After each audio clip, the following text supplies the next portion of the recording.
Space. Today we're making space renders. If done right, they can look very cool, and with enough vignette and lens flaring and glare and spaceships, they can even look cinematic. First, you must terraform your planet. To do this, add a sphere. Done. Except for textures. There's a lot of planet maps out there, ones like the Moon, Mars, Earth, and I'm sure lots of others if you look hard enough. The shader is a basic diffuse shader. In its simplest form, it looks like this, just a diffuse with the texture driving the color and bump.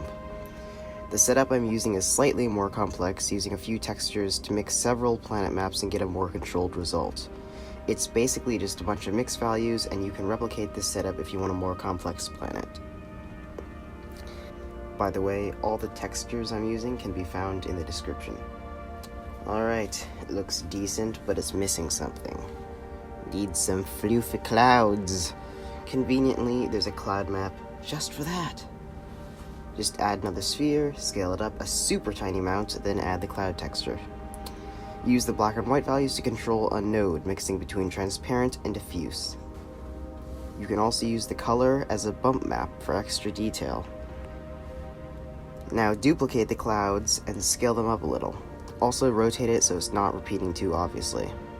Now for some fakery. Add a Fresnel node and connect it to a color ramp.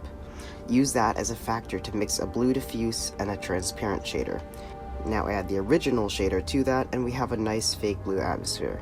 This isn't necessary, but it makes it look nice and blue. We're also going to make a volumetric atmosphere. Unfortunately, it does not work in Eevee, but it looks really nice. Make another sphere and scale it to cover everything. I won't pretend to know how the hell it works, but I found this node tree on a forum and it looked nice, so just replicate this setup. Now we have a planet. You can do anything with it. Oh, but it still looks bad. Let's try to fix that. Set your camera at a cinematic angle, then rotate the sun to your liking. I found that leaving most of the planet in shadow, then having the sun illuminate the edge creates a very dramatic image and brings out the atmosphere.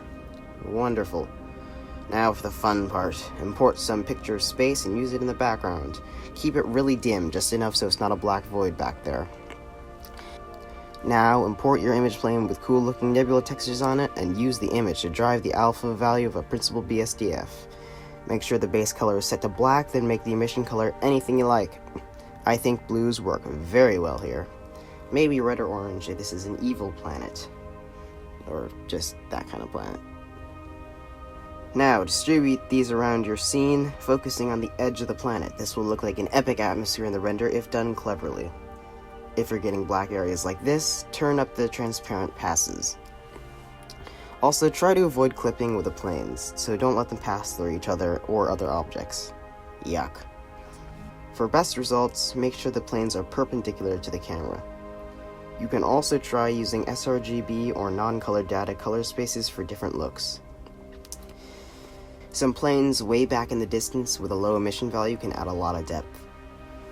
Now it's time to add your spaceship, or mysterious cube. Default cube, Borg, either way, terrifying. Also, it's technically not accurate, but please don't make it to scale. Just place the ship next to the camera and make it smaller than the planet you're filming. Stuff gets really glitchy and weird at very small and large scales. By the way, the lighting on the ship may look awful, so use more fakery. Just use some lights right next to the ship, and as long as it's using the general direction of the sun lamp, it'll look believable. Now it's ready to render. I think it looks fine alone, but feel free to add glare, vignette, lens distortion, color grading, and whatever else you feel like. There you go. Space. Now go make yourself a render of space. It's space. Resistance is futile.